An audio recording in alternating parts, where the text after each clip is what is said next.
Salam sejahtera buat kita semua. Kami dari Kebidanan Poltekkes Kemenkes RI Medan akan mendemonstrasikan atau menjelaskan mengenai cara pemasangan IUD. Selamat menyaksikan. Apa itu IUD? KB IUD yaitu suatu alat kontrasepsi berupa alat yang ditanam di dalam rahim yang sangat efektif dan jangka panjang bisa digunakan oleh semua wanita pada usia reproduktif. IUD atau dikenal sebagai alat kontrasepsi dalam rahim. IUD terbuat dari plastik fleksibel. IUD dipasang di dalam rahim dan 99,4% efektif mencegah kehamilan selama 5-10 tahun. Mitos yang berkembang KB IUD bisa membuat hubungan suami istri tidak nyaman hingga IUD berpindah tempat. Selanjutnya, efek samping pemasangan IUD non-hormonal, yaitu anemia, nyeri punggung, pendarahan di antara siklus menstruasi, kram perut, infeksi pada vagina atau vaginitis, nyeri saat berhubungan intim, nyeri saat menstruasi, pendarahan hebat, serta keputihan. Sedangkan efek samping pemasangan IUD hormonal yaitu sakit kepala, timbulnya jerawat, nyeri payudara, menstruasi sangat sedikit, tidak teratur, bahkan tidak haid sama sekali, kenaikan berat badan, gangguan mood, kista ovarium, serta nyeri dan kram panggul. Efek samping tersebut biasanya akan menghilang seiring berjalannya waktu. Namun perlu diketahui bahwa IUD tidak dapat mencegah infeksi HIV maupun penyakit menular seksual lainnya. Persiapan pasien. Persiapan yang dilakukan sebelum melakukan pemasangan IUD adalah konseling KB, pemeriksaan panggul, dan persiapan alat yang akan digunakan.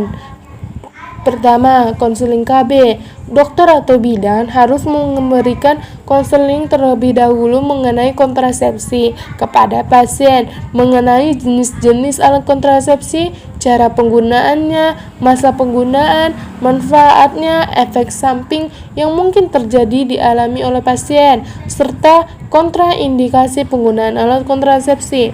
Setelah selesai memutuskan pilihan alat kontrasepsi dari pasien serta suaminya sudah menyepakati akan dilakukan pemasangan IUD atau yang disebut dengan informed consent. Lakukan pemeriksaan fisik secara umum termasuklah tanda-tanda vital seperti tekanan darah, suhu, nadi, frekuensi nafas, serta memeriksakan jala serta tanda-tanda adanya kontraindikasi IUD.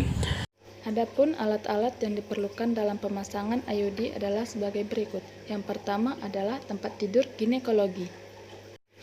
Kemudian ada lampu sorot. Selanjutnya, kita juga memerlukan beberapa alat yaitu satu bak instrumen yang ada di dalamnya, sarung tangan atau handscoon, spekulum atau cocor bebek,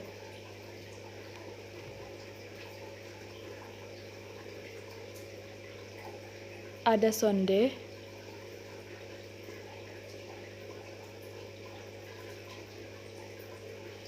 ada tampon tang,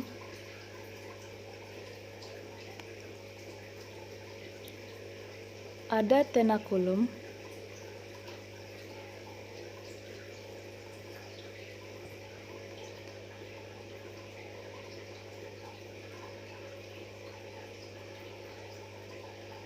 ada gunting benang untuk menggunting benang IUD,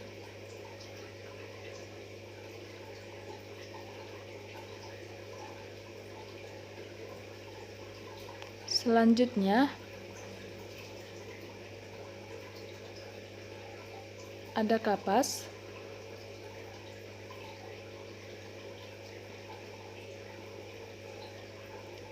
ada kasa,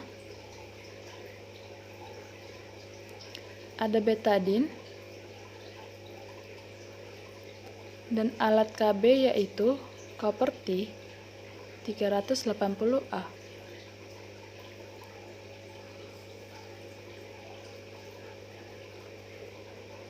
Selanjutnya ada juga bengkok, larutan klorin,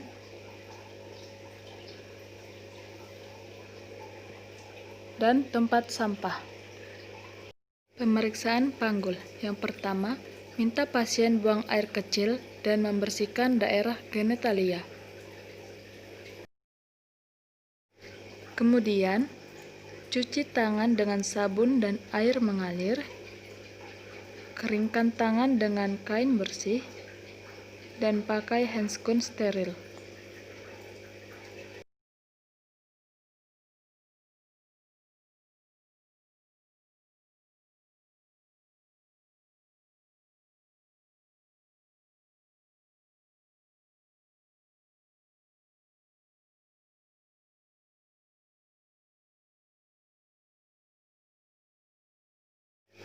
Kemudian, minta pasien melepaskan celana dan berbaring di meja periksa.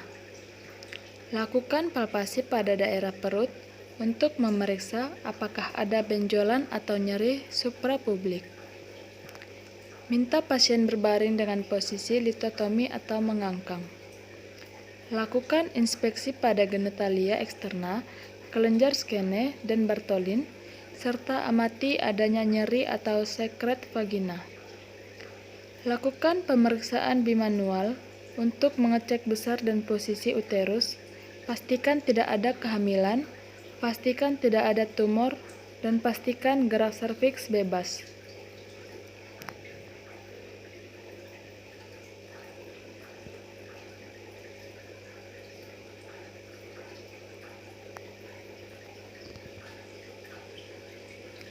Selanjutnya, masukkan spekulum vagina dan lakukan inspeksi pada serviks.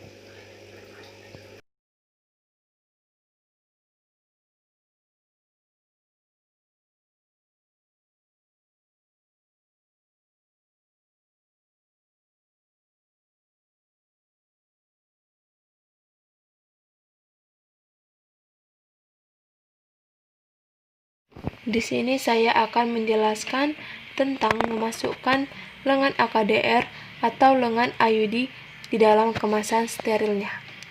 Yang pertama, buka sebagian plastik penutup dan lipat ke belakang. Yang kedua, masukkan pendorong dalam tabung inserter tanpa menyentuh benda tidak steril. Yang ketiga, letakkan kemasan pada tempat yang datar untuk mencegah terjadinya perpindahan kemasan dengan sendirinya. Selanjutnya, selipkan karton pengukur di bawah lengan AKDR atau lengan IUD. Kemudian, pegang kedua ujung lengan AKDR dan dorong tabung inserter sampai ke pangkal lengan sehingga lengan akan melipat. Kemudian, setelah lengan melipat sampai menyentuh tabung inserter, tarik tabung inserter dari bawah lipatan lengan. Setelah itu, angkat sedikit tabung inserter, dorong dan putar untuk memasukkan lengan AKDR atau lengan IUD yang sudah terlipat tersebut ke dalam tabung inserter. Kemudian, pakailah sarung tangan yang baru.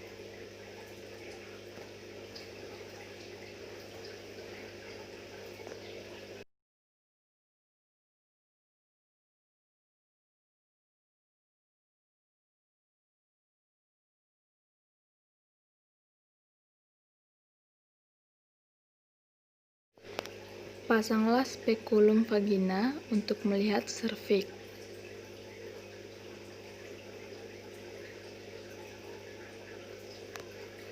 Usap vagina dan serviks dengan larutan antiseptik 2-3 kali.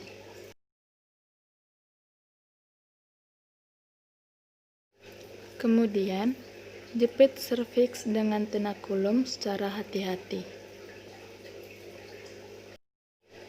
Masukkan sonde uterus dengan teknik tidak menyentuh, yaitu secara hati-hati memasukkan sonde ke dalam kavum uteri dengan sekali masuk tanpa menyentuh dinding vagina ataupun bibir spekulum. Tentukan posisi dan kedalaman kavum uteri dan keluarkan sonde. Ukur kedalaman kavum uteri pada tabung inserter yang masih berada di dalam kemasan sterilnya dengan menggeser layer biru pada tabung inserter. Kemudian buka seluruh plastik penutup kemasan. Angkat tabung AKDR pada kemasan tanpa menyentuh permukaan yang tidak steril. Hati-hati jangan sampai pendorongnya terdorong. Pegang tabung AKDR dengan layar biru dalam posisi horizontal atau sejajar lengan AKDR. Sementara melakukan tarikan, hati-hati pada tenakulum. Masukkan tabung inserter ke dalam uterus sampai leher biru menyentuh serviks atau sampai terasa adanya tahanan. Sebagian dari tabung inserter dan gunting benang AKDR kurang lebih 3-4 cm. Lepaskan tenakulum dengan hati-hati, rendam dalam larutan klorin 0,5%. Keluarkan spekulum dengan hati-hati, rendam dalam larutan klorin 0,5%.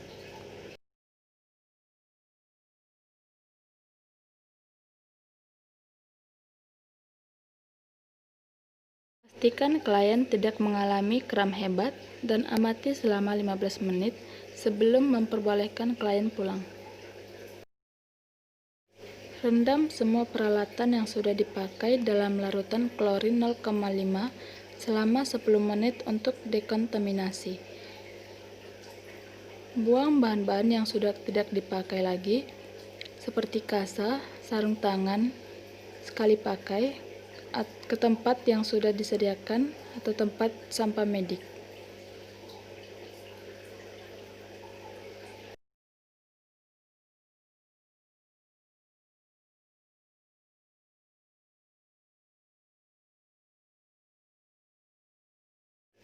Kemudian, cuci tangan dengan air dan sabun dan keringkan dengan kain yang bersih.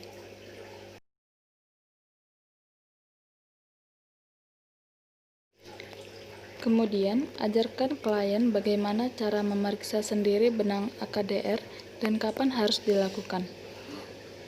Jelaskan pada klien apa yang harus dilakukan bila mengalami efek samping. Kemudian, beritahu kapan klien harus datang kembali ke klinik untuk kontrol.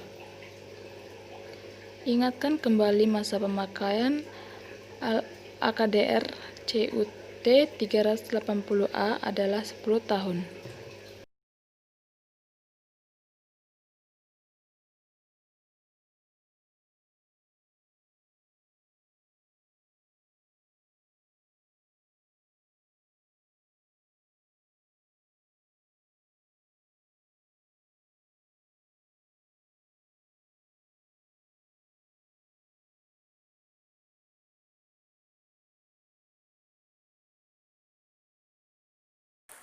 Keuntungan dari KB IUD yang pertama yaitu alat kontrasepsi jangka panjang. Kemudian yang kedua, efektivitasnya segera setelah pemasangan. Kemudian dapat digunakan setelah melahirkan, tidak mengganggu produksi ASI, dan dapat digunakan sampai menopause. Selanjutnya, kerugian dari KB IUD yang pertama adalah menstruasi tidak teratur. Yang kedua, timbulnya plek pada saat tidak menstruasi. Dan yang ketiga yaitu hubungan seksual dapat terganggu. Selanjutnya, kerugian dari KB IUD yang pertama yaitu menstruasi tidak teratur. Yang kedua, timbulnya plek pada saat tidak menstruasi. Yang ketiga, hubungan seksual dapat terganggu. Nah, di sini ada juga indikasi dari pemasangan IUD.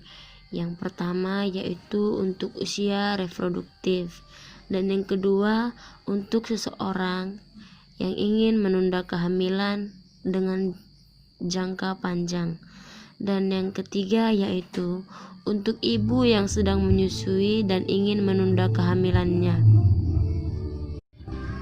dan dengan cara menggunakan kontrasepsi KB spiral. Nah, dan adapun kontraindikasi dari pemasangan IUD yaitu wanita yang sedang hamil, dan yang kedua perdarahan vervagina yang tidak diketahui dengan jelas. Yang ketiga penyakit radang panggul. Yang keempat kanker serviks. Yang kelima kanker payudara, dan yang keenam kelainan pada rahim. Yang ketujuh risiko tinggi terkena PMS atau penyakit menular seksual. Nah, ada juga kontraindikasinya yang lain yaitu pernah memiliki masalah saat menggunakan KB spiral. Adanya tumor jinak pada rahim dan peradangan pada alat kelamin. Itulah kontraindikasi dalam pemasangan IUD. Di sini saya akan menjelaskan tentang sisi positif dan sisi negatif dari KB spiral atau KB IUD. KB spiral ini sangat banyak memiliki keunggulan. Keunggulan dari KB spiral berlapis tembaga adalah bisa dipasang 5 hari setelah berhubungan seksual tanpa alat pengaman. Yang kedua, bisa dilepas kapan saja. Kesuburan bisa kembali dengan cepat setelah KB spiral dilepas. KB spiral ini tidak menyebabkan efek samping yang dapat ditimbulkan kontrasepsi. Sedangkan keunggulan KB spiral berlapis hormon adalah 1. Mengurangi nyeri haid dan sakit akibat endometriosis. Yang kedua, mengurangi resiko terkena kanker endometrium dan kanker serviks. Yang ketiga, bisa dilepas kapan saja. Setelah dilepas, kesuburan bisa kembali normal dengan cepat. Yang selanjutnya, pendarahan menstruasi berkurang setelah beberapa bulan pemasangan. Yang keenam, tidak memiliki resiko efek samping terkait metode kontrasepsi yang mengandung hormon estrogen. Yang terakhir, tidak menyebabkan kenaikan berat badan. Sedangkan sisi negatif dari KB spiral tembaga adalah mahalnya biaya pemasangan. KB spiral tidak dilengkapi dengan alat pelindung yang bisa mencegah Anda terkena penyakit menular. Oleh karena itu, pengguna KB ini dianjurkan kepada wanita yang tidak berhubungan seksual selain dengan suaminya. Resiko kehamilan ektopik meningkat bagi wanita yang hamil ketika memakai KB spiral. Sedangkan sisi negatif dari KB spiral hormon adalah memungkinkan terkena kista ovarium, menimbulkan beberapa hal yang bisa mengganggu Anda seperti menimbulkan jerawat, menyebabkan sakit kepala, menyebabkan perubahan mood yang tidak berkesinambungan, dan yang terakhir menyebabkan nyeri payudara. Namun, hal yang dapat mengganggu Anda ini akan hilang sedang beberapa bulan pemasangan. Jika Anda menggunakan KB spiral tembaga, kemungkinan mengalami peningkatan jumlah darah pada saat haid atau kram lumayan signifikan. Kelemahan lain KB spiral adalah tidak semua orang wanita cocok memakainya. KB spiral tembaga tidak boleh dipakai oleh wanita dengan kondisi tertentu, seperti wanita yang mempunyai penyakit radang panggul, kanker serviks, kanker payudara, wanita yang mempunyai kelainan pada rahim, dan wanita yang mempunyai pendarahan vagina tanpa sebab yang jelas. Selain itu, ada wanita dengan risiko tinggi terkena penyakit menular seksual, serta wanita yang pernah memiliki masalah penggunaan KB spiral sebelumnya. Jadi, KB spiral adalah salah satu pilihan KB yang tahan lama mencegah kehamilan dan juga sangat efektif. Namun, pastikan Anda adalah kandidat yang tepat untuk penggunaan KB spiral ini. Bagi Anda yang ingin mengetahui apakah Anda adalah kandidat yang tepat, Anda bisa berkonsultasi pada bidan ataupun dokter kandungan.